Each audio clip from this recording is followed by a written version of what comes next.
What is up, everybody? How are you doing this Thursday? I'm doing good. John, are you doing good? I'm doing pretty great. Doing all right. Having a great Thursday. Beautiful, beautiful. Well, welcome to the Fantasy Tap. Happy Thursday, everybody.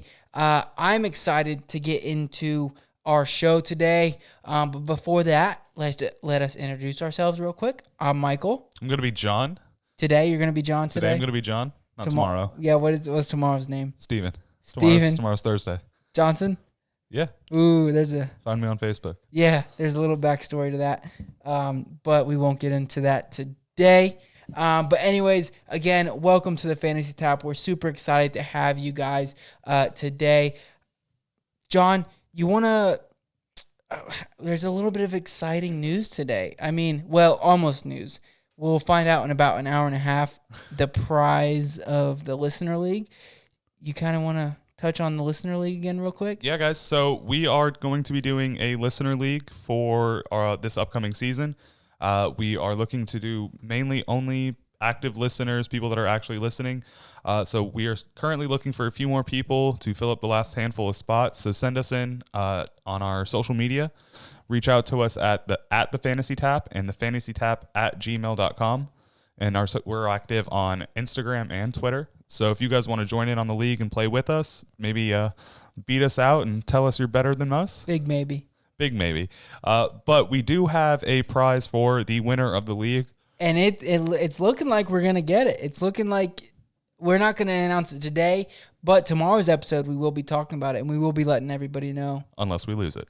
But we're not going to lose. We don't lose, John. No. And then in the event that, maybe me or Mike ends up winning the league, the prize will still be going to the next person.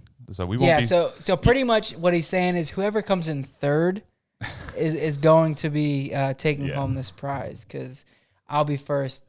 John will be first. All right, so whoever's getting second place. But yeah, so make sure you guys reach out to us so you can get your spot before it's too late. And there will be a nice little prize for whoever wins. We will be announcing it in tomorrow's episode, unless we don't win it. I wouldn't say it's a little prize. I mean, it's a pretty big prize. It's a pretty big prize. It's something I'd like to have. We might want to try to find another one if we can. Oh, yeah. So, but anyways, let's get into our beer of the day real quick. Just touch on it before we get into our episode. It is the Dragon's Milk Bourbon Barrel-aged Stout. Yes, it is. Yes. And it's actually pretty good. It's really, really, really heavy on that bourbon flavor. One word that describes it. Bourbon. Stout. Oh. It's quite stout. Is it? Yo, yeah. Did you taste it? I did. I got bourbon on it. It's very bourbony. So I guess 2 words. Bourbon, quite stout. A bourbon stout. Yeah. They named it well. So, anyways, oh man, they don't think we're funny. So, anyways, let's get into our show overview real quick. We've got a cool little segment. We didn't know what to call it, and if you got a better name for it, DM us at the Fantasy Tap. But we're gonna call it as of now, Who Am I? Little quiz or game between John and I. Each of us picked 2 players, picked out, maybe ones that surprised us last year. We're going to let them know, or let the other person know. I'm going to let John know what the stat line is of that player. I'm going to give him 3 options on who it could potentially be. He's going to guess, and he's probably going to be wrong, and I'll tell him who it is. And then he gets to laugh at me. That's really what he wants to do. Yeah. No, I don't, John. Don't say that. But after that, we're going to get into our late round values on wide receivers and quarterbacks. That's going to be a good one. Yeah. Because you win your league, you win your fantasy football league in those late rounds. Everybody knows how to draft in the first 6 or so, 7. But after that, that's when you get when you find those value players, i.e. Lamar Jackson last year. Yeah. That's how you win your league. Anyways, after that, we've got some listener questions, or a listener question, which is a really good one. Kind of excited to get into that. And then, of course, we're going to be talking about our beer of the day, the Dragon's Milk Bourbon Barrel-aged Stout. So let's get into it. John, I know you wanna make me look like a fool. So let's get into who am I? All right, so we're going to go easy on the first one here. We're going to go with our tight ends. So this is going to be someone who played in all 16 games last season, saw 66 targets, caught 40 of them, ran for 562 yards, and got 3 touchdowns, with his longest reception actually being 75 yards. Caught the ball and then ran. I'm sorry, he got a total of 562 receiving yards. Not yards after catch. But yeah. I was about to say. Yeah. But yeah, he had 562 receiving yards. So is this going to be. How many touchdowns? 3. Okay. All right. So in all 16 games, is this going to be Kyle Rudolph, Jonnu Smith, or Noah Fant? I know it's not Kyle Rudolph because he had 6 touchdowns last year. So I'm going to go with Fant.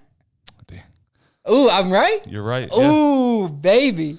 You're right. Yeah, I knew. Yeah, no, because one of the reasons why I knew that is because I've been doing some research on Irv Smith. And last year, they had the same amount of red zone targets, I believe. If I'm not mistaken. Don't have that number off the top of my head. But they were around the same red zone targets. And Irv didn't have nearly as many touchdowns as Kyle Rudolph did. He had 6. Kind of narrowed it down. And then went from there. Jonnu's another good player this year that to look at. Yeah, I mean, he's not really heavy on the targets. I mean, he played all 16 games and only had 44 last season. But he just made up for it on his yards after catch and total yardage. I mean, he had 12.5 yards of reception, which is pretty high for most of your tight ends that you'll find. But we'll see. So he's someone I think that people are valuing a little higher than he's actually going to go. Or actually going to finish. Really? Yeah. Just a little bit. I think people are hot on him just because he has that high yards per reception. Yeah. And Ryan Tannehill's there too, so I think he'll add a little bit more to that passing game. Yeah. But anyways, let's get into your who am I, John? Let me hear it. All right. So this wide receiver, okay, finished with 94 targets, 63 receptions, 1,130 yards, and 6 touchdowns. Am I Jamison Crowder, Odell Beckham, or Stephon Diggs? How many games? I don't have that. What were the catches? Total catches, 60? 63 receptions. 63 receptions, Jamison Crowder? Wrong. Really? Yes. Stephon. Oh. And then I would have thought, my mind would have jumped to either Jamison or Odell because of, just the player they are. And you also hear all the time, especially when he was in Minnesota, now he's in Buffalo, but he was calling for the ball, wanting the ball more in his hands. I mean, 63 receptions for... He had a 92 targets, you said, last year? 94. 94. I mean, but he's a player... He deserves more. He deserves like the 120 to 140. 100%. But it's even crazier because Adam Thielen missed so many games last season too, and was hurt. So like you would have expected that share of targets to be going his way, but just ran Dalvin Cook. Yeah, run Dalvin. Yeah, exactly. That's what they what the offense is schemed around. I mean, he played pulling it up now. He played 15 games last year, so I mean he definitely should have had more. Mm-hmm. I don't blame him, but maybe he's in a better situation now that he's in Buffalo. So hit me with it, John. Your next person. So this is going to be a running back. Mm-hmm. Again, someone who's played his 16 games. In those games, he had 245 attempts, 1,070 rushing yards, and I'm talking rushing attempts, 1,070 rushing yards for 6 touchdowns, averaging 4.4 yards a carry. Am I David Montgomery, Carlos Hyde, or am I Sony Michel? How many rushing yards again? 1,070. It's not Montgomery because he had 1,070. It's not Montgomery because he had 242 rushing attempts last year. It's Carlos Hyde. Oh, baby, I'm on fire. I love it. All right. I feel good. I was right? Yeah, that was correct. Ooh, thank you. All right. Ooh, I'm Oof. I do my research. I study. I'm in them books. I know it. So, anyways, let's get into John's quarterback. It's quarterback here. Oh, no. All right? And I'm kind of all over the place. So this is going to be difficult. Okay. Not even going to lie. 484 passing attempts. 319 total completions. 4,031 yards. 26 touchdowns. And 5 interceptions. Am I Ryan Fitzpatrick, Jimmy Garoppolo? Or are you Patrick Mahomes? Are you cheating over there? No, bro. Oh, you're cheating. How? I'm on my tight end page. I just saw you click. I clicked over. Yeah. I wasn't. Oh my gosh. You got it. What really just got me though was the touchdowns to interceptions. Yeah. And it was once you said that was the 26 and 5. That's where it got me because I was looking at his. We were going over this before, and we were talking about for our later segment quarterbacks, and I was talking about our points per game average when we went over it, and I was saying that even if Patrick Mahomes played all his 16 games, he was still going to end up as the quarterback 6, and that was because he was lower on his touchdowns, but his lack of interceptions was high up there. Good job, John. High five. Yeah, if you got to check that out. We're very competitive people, so we even turned our computers and everything during this segment. So that was a good one. Who am I? That was fun. It was fun. I enjoyed it. It was fun. We're gonna have to we're come back to it because we're gonna study. We're gonna study. I'm gonna have every to find single... some more interesting people. Apparently, I didn't make my spreads out big enough. Oh, or maybe maybe. Ooh. So, anyways, let's get into our next segment, late round values, and we're focusing today on wide receivers and quarterbacks. Tomorrow's episode's going to be running backs and tight ends. But today, let's focus on those wide receivers and quarterbacks. John, you want to get us started off with the first wide receiver? Yeah, so our first late round receiver is actually going to be Anthony Miller. He's going right now in a standard league at 100 ADP 142, which makes him the wide receiver 54. PPR leagues 134, making wide receiver 53. Now, Mike, how do you feel about Anthony Miller this year? I like him, especially for where he's going. He did have off-season shoulder surgery. He got injured in the his last game this year, but he's expected to be back and fine by the beginning of the season. The biggest question though on that team, and I mean, I think that everybody has, is who's going to be the quarterback, Nick Foles or Mitch Trubisky, and it didn't look too good last year for Trubisky. Personally, I personally think that Trubisky's going to start, and then within a couple games, Foles will eventually take over. But the biggest thing that I saw with his stats last year was the fact that once Taylor Gabriel got hurt, he started to really flourish. His targets went up. If you look at that week 10 through week 15 point, his targets really skyrocketed between, all the way up from 9 to 13-ish. I think he even had a week with 15 targets in there. But anyways, with Taylor Gabriel gone, they don't have Trey Burton anymore. They did get Jimmy Graham, the tight end, who I do have projected for about 60 targets. But I really think with Taylor Gabriel gone, and he'll start to flourish. He'll get those targets he deserves. He's a great receiver. They drafted him in the second round, so I really think that he will be a great value for where he's being drafted. Yeah, I mean, it's someone you're going to be picking up in your 13th, 11th round in a standard league, in your 12th round in your PPR leagues. So he's going to be someone you're basically just taking a shot on, and even if you have Trubisky or Nick Foles back there, he's going to be hopefully getting in the range of, even on the low end, 70 targets, on the high end, maybe 85 to 90 something. So with that, he's going to be getting opportunities. He's really only has Riley Ridley coming into the into the receiver group other than Cordero Patterson. And then they did pick up Darnell Mooney in the draft this year. So the only real person that they have reliable there currently is Allen Robinson. And he's not a receiver that can dominate an offense like DeAndre Hopkins or a Julio Jones by himself. So, but he is great enough to where he will open up the field for whoever else is on the field.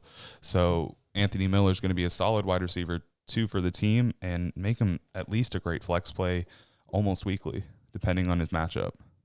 Yeah, I agree with almost everything you said there. Personally, I think Allen Robinson's one of the best receivers in the league. He just hasn't dealt with. I don't think he's a DeAndre Hopkins, talent, but the tier below that. I think that's where he's at, and I think he can dominate. He can be. I mean, he showed it last year. He was the only. Don't hear things I didn't say. I said he's great enough to where he's going to be opening up the field because teams are going to be shadowing him heavier and paying attention to him. Right. I only compared him to DeAndre Hopkins. Right. So. Right, but you said that he couldn't be a dominant wide receiver 1 on a team. I didn't say that. Yeah, I said that he couldn't be the type of dominant receiver like DeAndre Hopkins. Well, I mean, he could. I mean, he does have that opportunity, and he's shown it throughout. He's not going to be, like I said, on the DeAndre Hopkins level, but he's right there. Yeah, I mean, he is right there. I think that he'll be that wide receiver 1 for that team. Step down, but not DeAndre Hopkins, Julio Jones dominant is what I said. Okay, yeah. So, anyways, let's move on to Preston Williams. What do you think about him? So Preston's someone who only played a handful of games last year. I think it was about 8 before he had his ACL surgery or ACL injury. So he's in those 8 games he played, he balled out. Someone who came out of nowhere and made his name on the team. Luckily, he's coming into an offense right now that just had 2 players opt out of the receiving core with Allen Hurns and Albert Wilson. So he's going to be getting a lot of targets this season. Hopefully that ACL doesn't hurt him too bad. He can come back. He's young, but it doesn't bother him. It's not something that's going to nag him or come up as a re-injury. You've got Ryan Fitzpatrick, who's going to ball out. You've got Devontae Parker in there, who, again, in the Allen Robinson situations, someone who's going to be the number 1 and open up the field for the other guy. He's a big red zone target, so he's someone who should be in the end zone a lot, catching touchdowns, and he showed that he's extremely talented last season as a young guy. Yeah, no, I mean, last year, out of his 5 games in a PPR league, he did have, in his 8 games, 5 of those he did have more than 10 points, which is a solid flex play. That's kind of what you want there in your flex position. Standard, though, he did only have 1 game over 10 points, which is a little disappointing. But 5 out of those 8 games, he had more than 7 targets, which you're wanting your flex player to get, 7, 8 targets a game, to produce at least that 10 point range. So, with the opt-outs of Albert Wilson and Allen Hurns, I mean, the ceiling really is taken off because the Dolphins are so thin at wide receiver. Now it's ridiculous. I mean, they have Isaiah Ford, they've got Devontae Parker, and Jakeem Grant. So, I mean, they have Mike Gesicki there at tight end, which is a solid tight end, but, that's a little bit of help in the backfield. They can catch some balls between Jordan Howard and Matt Breida. But as far as your receivers go, you're going to be throwing to your receivers. And with Devontae Parker and Preston Williams as your 1 and 2, you've got 2 big guys that are really good route runners and can get open. So you're looking at something like magic for Fitzmagic. It's not Chris Godwin, it's not Mike Evans, but and that's another thing is if Tua, and I've said it before, if Tua comes in, I think that's going to hurt Preston, just because I don't think he's going to be slinging it around the field like Fitzpatrick is. So as long as Fitzpatrick's in the game, I think Preston's going to be a great value there at wide receiver 56. PPR standard wide receiver 56 and PPR wide receiver 57. So Do you? I mean, do you think his value diminishes if Tua comes in? It honestly no. I think the fact that he's just such a big body, that I think if anything it might take away his deep threat ability to be such, Ryan Fitzpatrick throws the ball downfield. Preston Williams big enough to get into the receiver or underneath the defender and just catch the ball. Mm-hmm. I think in the case that Tua comes in, I think you're going to be seeing shorter passes. You're not going to be seeing such deep ones. And I think that you're going to be having someone who's big like Preston and be able to push it or just get good body control and body placement on the defenders. It's kind of like having a faster tight end. And you see rookie quarterbacks rely on running backs, tight ends, and their number one receiver. So I would say, yeah, it definitely diminishes slightly, but it would be a questionable thing. If you're only looking for him as a flex play, you're going to end up benching him and see how he's used that first week. You have him Tua in there anyways. Yeah, so especially where he's being drafted. Yeah, regardless, it's going to be a wait and see. But personally, I don't know. I don't think so. I think in maybe PPR it might help. In standard, it's going to hurt because I don't think you're going to have as much yards a game. But I think you're going to have more consistent receptions. Now, what do you think his ceiling is?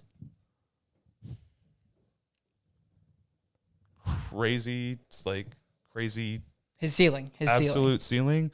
Fitzpatrick finds him in the end zone 8 times this year just because of his size, and he finishes a mid-pack wide receiver 2 because he's wide receiver 2. Yeah, mid-pack wide receiver 2.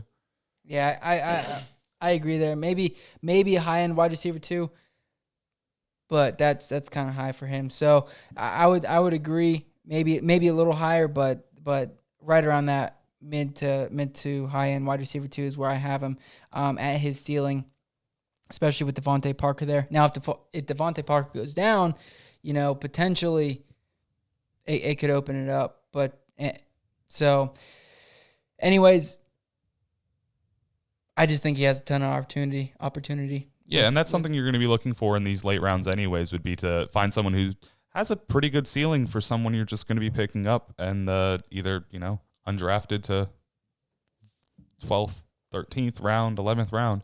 So you really just want that opportunity and that upside.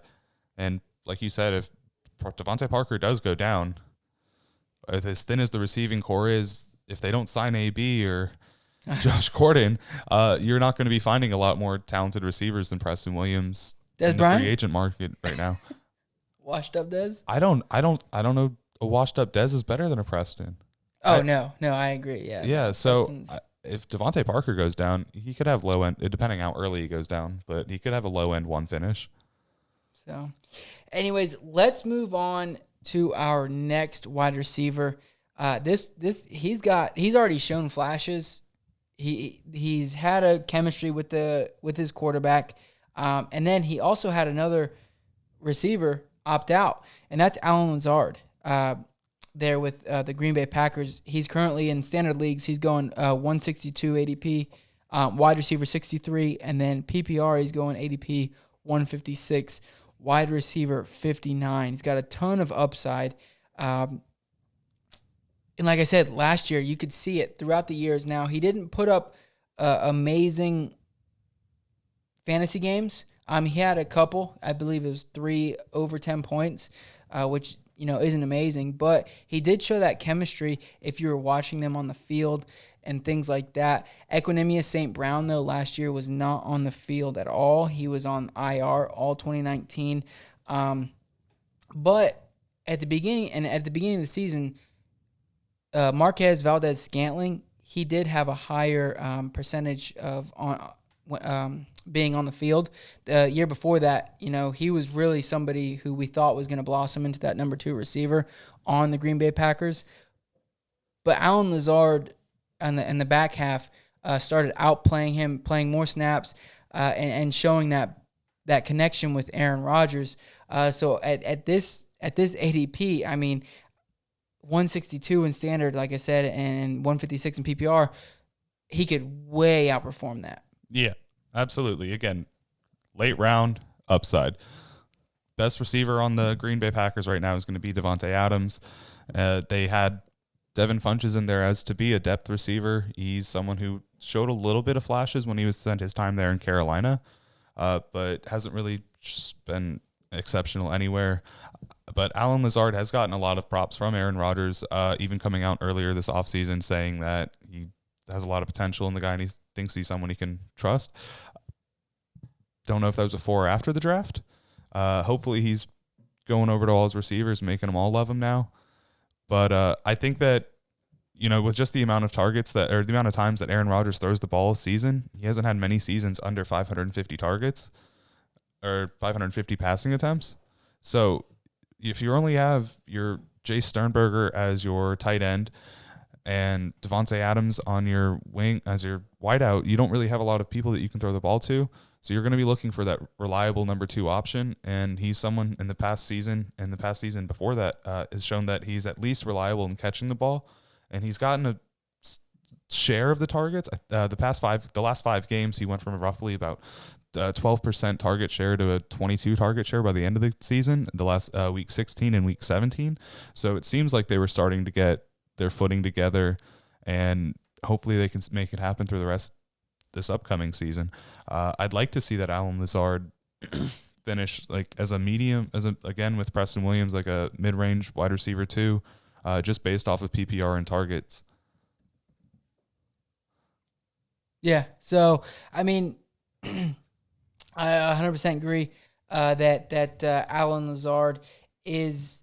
I mean, he really did show that connection, and he was getting those targets. And he really showed that connection with Aaron Rodgers. Now, what do you think his ceiling is? Well, I like I said, I think he's going to end up. I think his ceiling's going to be somewhere around that Preston Williams, like we were just saying. Oh, okay. At least mainly I think he's going to be more PPR value. Preston has more of that deep threat, more yards per reception than Alan Lazard has, and so I think in a PPR league he can get himself up there in the 20s, wide receiver 20 area, just based off of targets alone. If they continue to give it to him, I mean, you had Equanius St. Brown and MVS who were supposed to walk into really big roles this year, like we're all expecting Alan Lazard to walk into, especially MVS. Yeah. But I think this year Aaron Rodgers, especially after the draft, is going to be playing his heart out. Don't really know if he's going to be the Aaron of old, but we can all hope for it. And if he is, he's someone who's going to be peppering the field up with possibly 2,000-yard receivers. Really? Okay. If he's playing like he used to, definitely. If he's back to Aaron of 2017 and prior, then he could easily have 2,000-yard receivers because each receiver is going to have 120 targets plus. Yeah. Yeah. So, anyways, let's move on to our next wide receiver, and that is Deontay Johnson in Pittsburgh. Currently, he's going standard 110, wide receiver 44 off the board. With Big Ben back, he's got a ton of opportunity. Yeah, it's honestly exactly similar situation. You got a quarterback that loves to light up the field, and a second receiver that's young and ready to grow and prosper. Yeah, but the thing is, in Green Bay, is there's a proven wide receiver one, Devontae Adams, and Juju. I mean, he's put up yards, and he's shown he can be a good wide receiver, but can he take that pressure off of Deontay Johnson like AB took the pressure off of Juju? So are you saying that you don't believe Juju's the number one receiver in Pittsburgh? No, I think he is. He's not the proven number one, though? Proven number one, no. Proven, he's not a proven number one. Okay. I mean, with AB, he flourished with AB on the field. Last year, he was injured. He was in and out of games, and they didn't have Ben. So I really think this is a prove-it year for Juju. But back to Deontay, I think he's got a ton of opportunity. Even with the quarterbacks, that he had last year, he showed he can be a fantasy-relevant quarterback. Yeah. Quarterback? I mean, wide receiver. Yes. Oh, I was going to say, I didn't know if he was throwing the ball out there, too. Because that would add some fantasy value. He might as well have last year. He probably would have been the best quarterback on the team. Yeah, anyone would have been better than either of them. But I mean, he did get 66% of his snap share last season, so he was on the field a lot.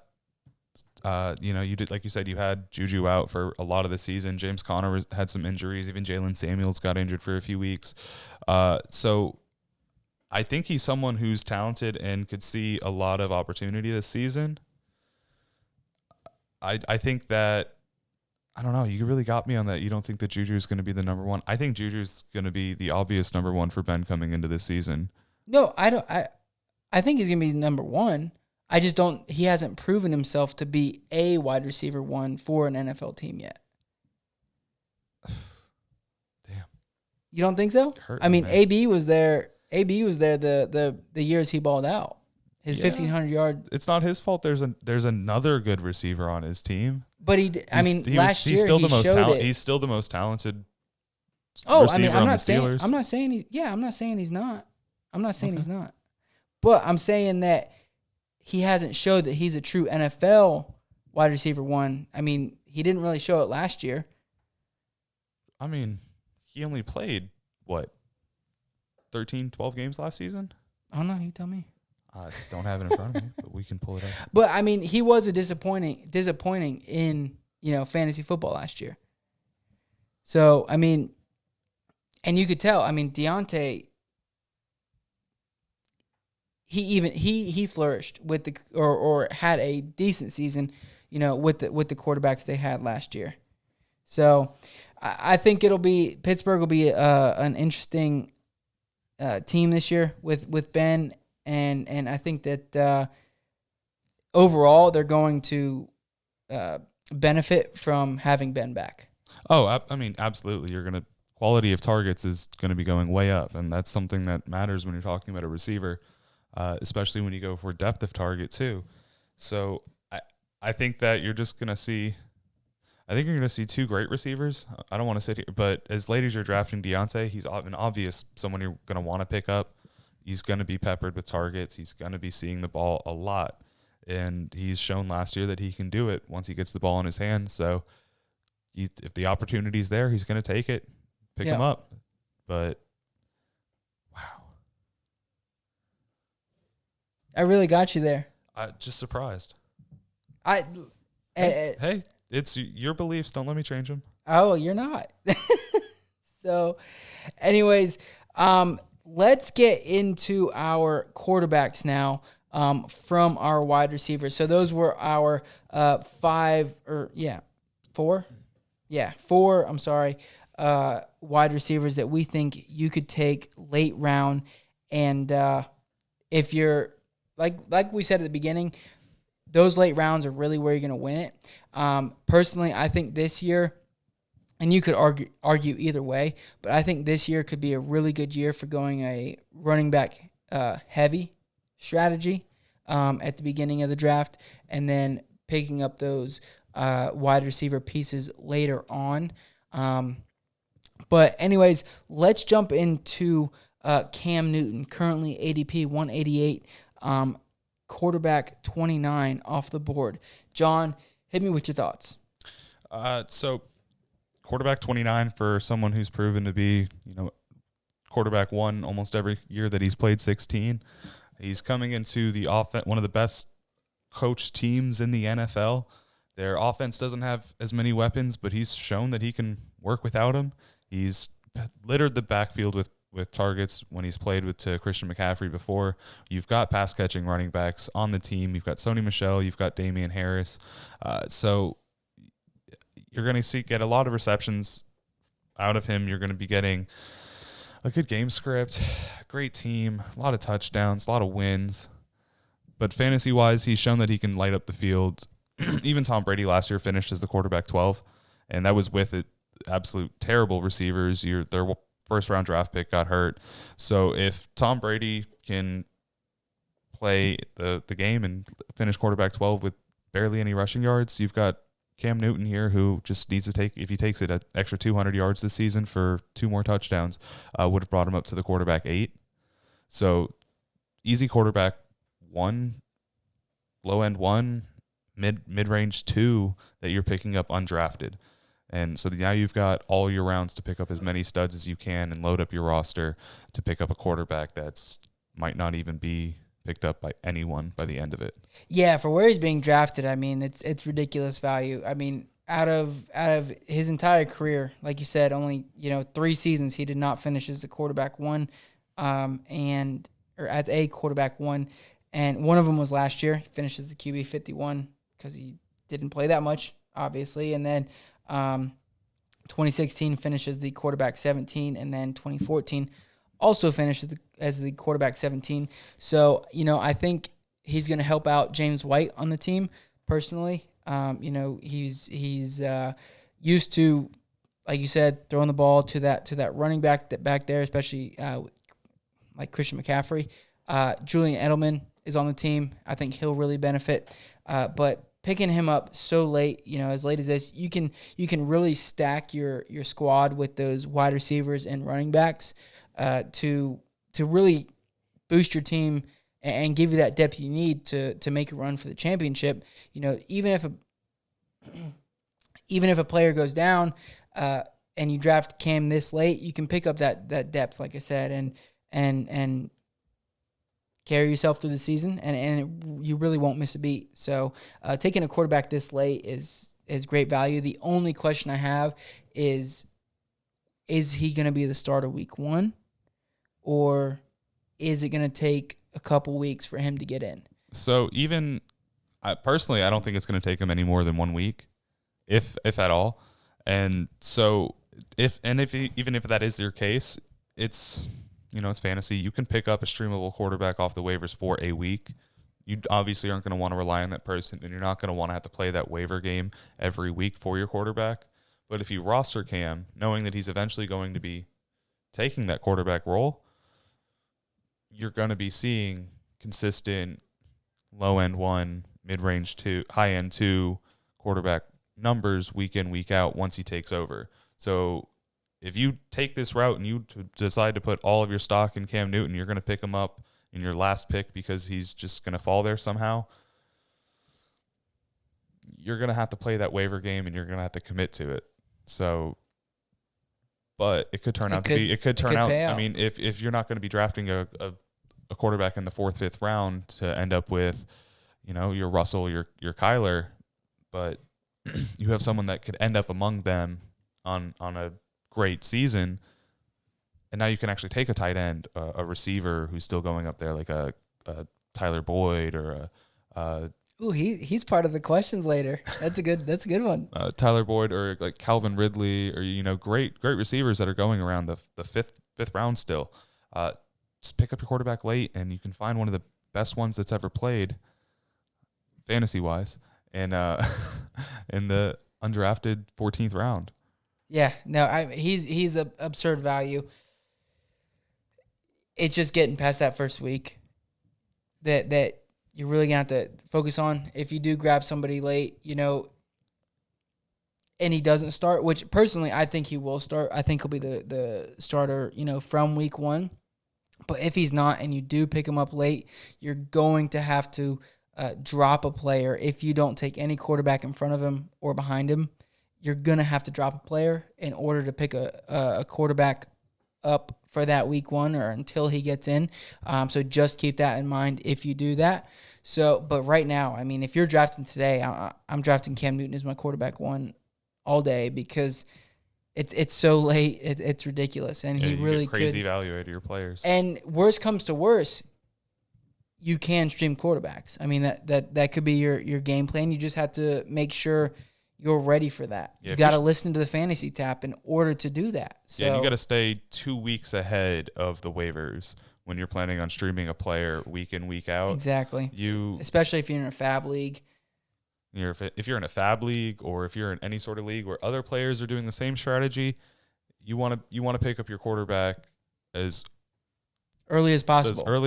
But you don't want to hold on to him for too long. Right. Yeah, you want to see his matchups, where you think he's going to play, and go from there. So, but anyways, let's move to our last player, and going back to the Juju talk debate, but Ben Roethlisberger. we kind of paired him up with Deontay Johnson because I think he's going to have a great year. I think Ben is being so undervalued right now. It's ridiculous. I get he's coming back from a pretty big injury. But in the past 2 years, I mean, 2 years prior to this past year, I mean, he finishes the quarterback 3, quarterback 10, throwing for over 4,000 yards and actually over 5,000 in 2018. So, I mean, he still has it. You know, I think he still has it. I get he's injured and whatnot, but he's coming back and he's lost some weight. Slim Ben. Did you see those pictures? No, I haven't actually seen him. He's slimmed up. We made fun of him a couple weeks ago, but he did that because he listened to the show. He's like, damn, okay. I got to slim up. Fantasy Tap's talking about me.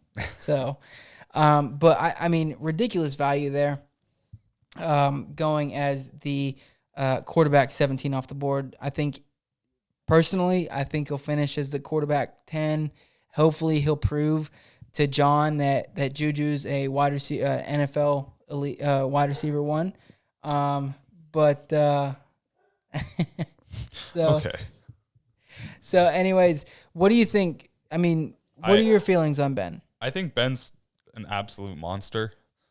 He's going to go out there. He's only thrown for, under 4,000 yards about 5 times in his career and thrown over 4,000 or over 5,000 at least once. So, and there's only 8 quarterbacks, I believe, 6 or 8 quarterbacks that have thrown over 5,000. I mean, he's only missed the mark the second time by 48 yards, and that was back in 2014. So he's someone who can go out there and can get you 20 touchdowns pretty easily. So when he's coming back, hopefully healthy, hopefully in great prime shape because he didn't take all those hits last year. He's just been in recovery and relaxation mode for a few months. Now he's in training mode. He's ready to go. You've got Juju ready. Deontay Johnson showed that he's ready. You got the addition of Eric Ebron on your tight end. James Conner's great. You got Chase Claypool. I like him. Brought to you in the draft. Yep. And then their absolute stellar defense, who's going to be keeping him confident that he can take shots. I think he's going to be walking into a great season, and I think I would almost lock him in as a quarterback 1 this year. Lock it in. That was easy. Avoiding any sort of injuries, you're gonna see, maybe top 6 quarterback on ceiling. I mean, he's not gonna outdo a Lamar or Patrick on there if they both have a good year. So, he could absolutely play up towards top 6 numbers on a ceiling if he has one of his better years. No, I agree. I mean, he's shown it in the past, and I don't think he's done yet. So I agree. His ceiling is top 6, and drafting him this late, QB 17 is great value. But John, Jared Goff or Ben Roethlisberger this year? I would actually take Ben. Yeah, I would too. The upside's great. Jared Goff is so middle of the pack. Yeah, he's regular, consistent.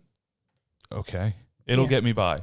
It's like going up to a salad bar. You're getting croutons. Yeah, he's if the I croutons. had to stream a quarterback week in and week out, and for some reason Jared Goff was on the waivers, I'd be ecstatic because I'm like, awesome. I don't really have to stream. I'm not going to be winning the quarterback battle, but I can play him every week and kind of expect enough points to make me happy. Exactly. He's a very. I mean, he's a safe player. He's like the French fries to every food or a potato. He's a potato. Yeah, he's the chicken tenders and French fries. He's safe bet, easy pick. You like it. It's not going to be great. You're not going to be like, oh wow, this is the best I've ever done. But you're happy. It'll get you by. Yeah, get some honey mustard on that. Cooper Cup's a honey mustard. Or is it Robert Woods? Good call. Robert Woods is the buffalo sauce. Yo, he's dangerous. Love it. So, anyways, those are our late round wide receivers and quarterbacks. Make sure to tune in tomorrow for our late round running backs and tight ends. We got a lot of homework we got to do on running backs because, boy, it's slim pickings. Yeah, it gets really slim after about that midway mark through the draft. And at that point, you're kind of begging for players to go down, and that's something you never want to have to do and never want to do. Yeah. So, anyways, let's get into our listener question of the day, and it's a good one. It's a good one. You ready? I'm ready. Get your ears ready. Get your mind ready. Do you think Tyler Boyd is a viable everyday flex starter? A rookie quarterback has never thrown for or had two 1,000 receiver yards or two 1,000 yard receivers. Jeez, English. So, and where does that leave Boyd? Is his question. It's a big ass question. Big question. I think with the addition of T. Higgins as well on their roster, and the fact that, as you mentioned, rookie quarterbacks never had 1,000 yard receivers, I think that Tyler Boyd is definitely not an everyday flex unless your weakest point of your team is your receivers, because at that point you're going to be looking at his matchups, because it's not just his matchups now it's his quarterback matchup too. You're going to be getting that rookie quarterback who's going to be seeing new disguised defenses, going to be seeing new schemes, new coverages, and he's not going to, even at these couple weeks at camp it's not going to be enough time to really make him learn it.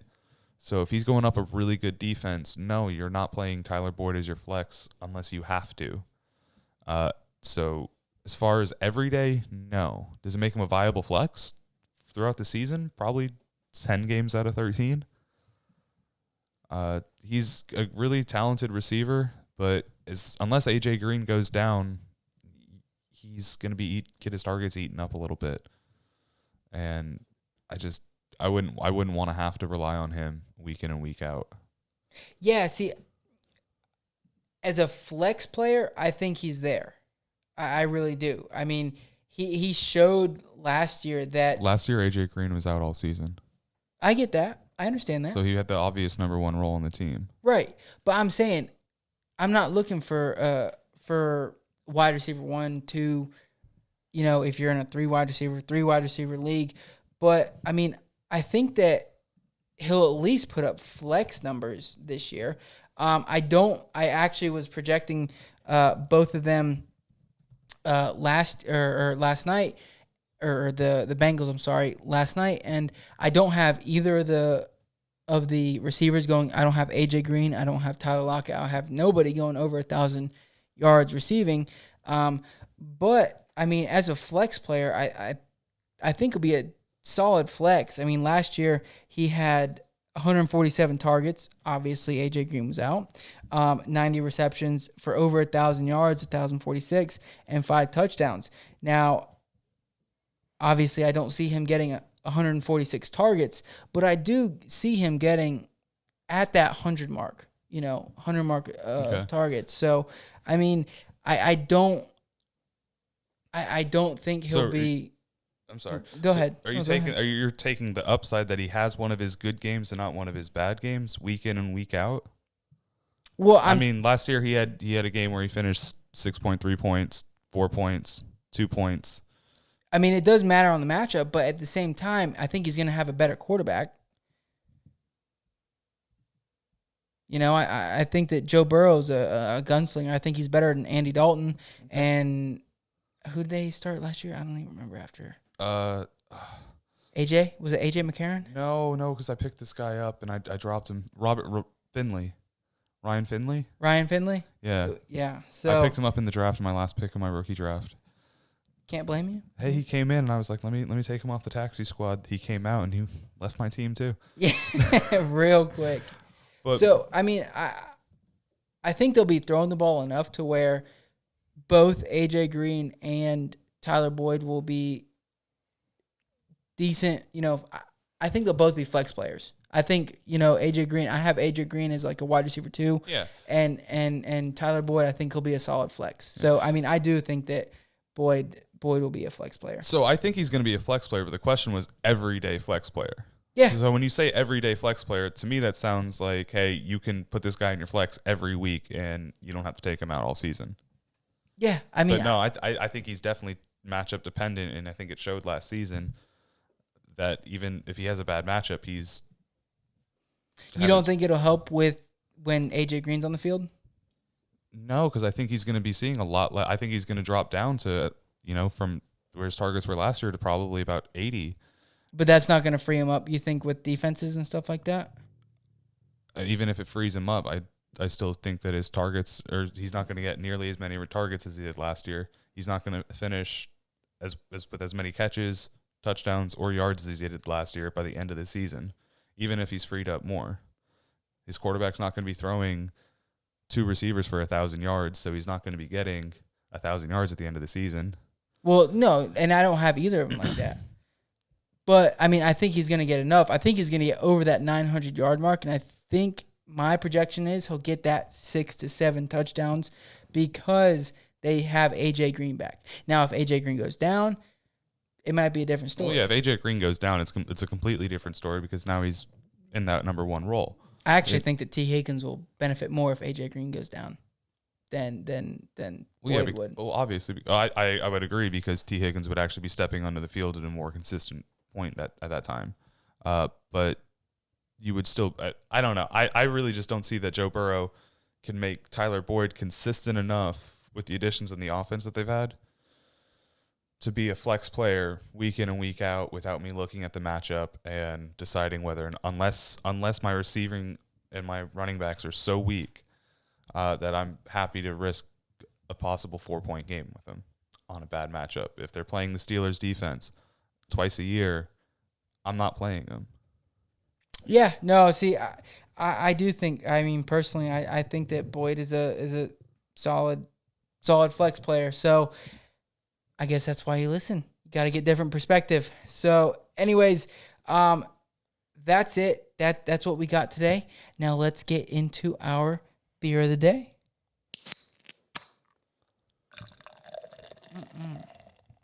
That's a good one.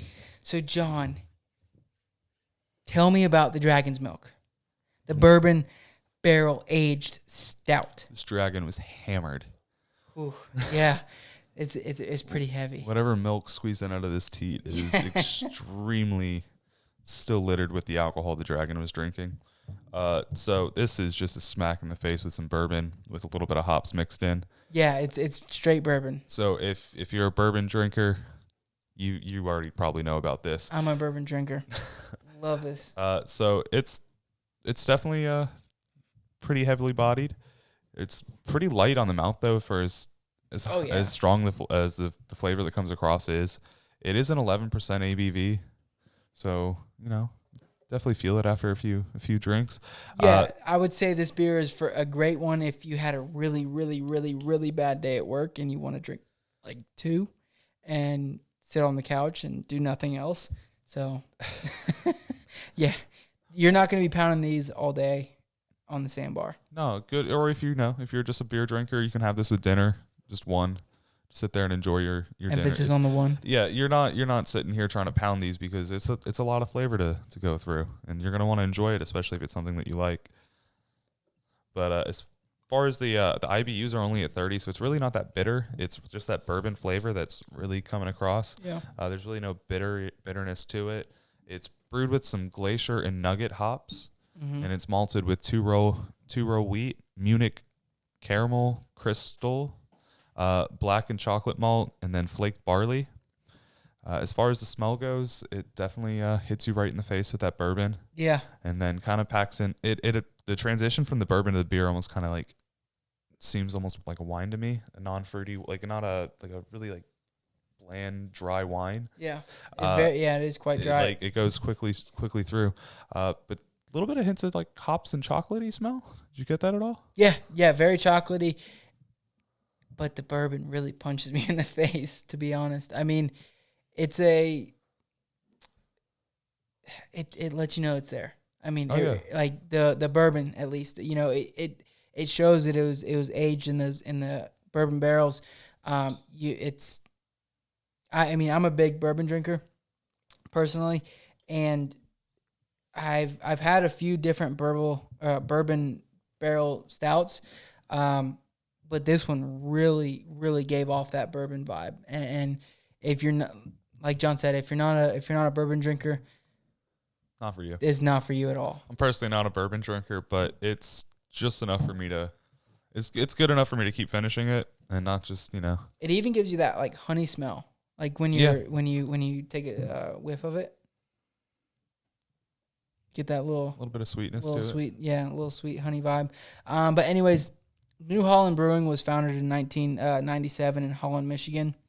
They've got 3 tap rooms, or actually 2 brew pubs technically, and a tasting room. One brew pub is in Holland, Michigan. One in Grand Rapids, and then their tasting room is in I don't even know how to say this. Saugatuck. Saguatuck. Something like that. Saugatuck.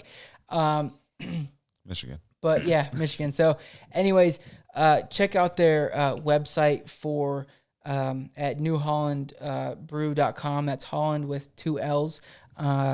So they also brew spirits. They do like gins, bourbons. Makes sense. Yeah. That's probably where they got the barrels. Yeah, exactly. So they also have vodka and a couple others, and they also have a rye as well. So they've got a ton of them. Check out their website again at newhollandbrew.com. They also have a it's a little to-go menu, which is pretty dope with the whole COVID thing going on. So if you're in any of those areas, check out their website. They also have events and other things like that going on. So anyways, again, check out newhollandbrew.com. It was a good one. I enjoyed it. Yeah. Yeah? You enjoyed it? It was pretty good. But anyways, ladies and gentlemen, that is it. That's what we got for this episode. We really appreciate. I got to check out the little item we're getting for the listener league. Check it out while yeah. So, anyways, John's gonna let you know where you can hit us up at for the listener league, fantasy football questions, beer recommendations. Tell us you love us, anything like that. He's gonna let you know. Yeah. So if you guys want to send us any of your beer recommendations or your fantasy football questions, or if you guys are interested in joining this new amazing listener league and getting your chance at winning one of our amazing prizes that we'll be announcing in our next episode, you can reach us on Instagram and Twitter at @thefantasytap. And if you want to reach us on our emails, it's going to be thefantasytap@gmail.com. Make sure to like and follow us on Facebook and Instagram. Make sure you subscribe on YouTube. Click that little like button while you're there. We don't have a link yet because we don't have 150. Yeah, we need you guys to subscribe. Otherwise, we can't link you guys to the page. Yeah. Because it's XYZ8134_21778. What he said. Yeah. So just make sure you guys check us out, subscribe to us, let us know what you think, reach out to us on our social medias and our emails, and then we will be back with you guys tomorrow for our running backs. And tight ends. And tight ends. John likes them tight ends. Thanks so much, guys. Have a great one. We love you.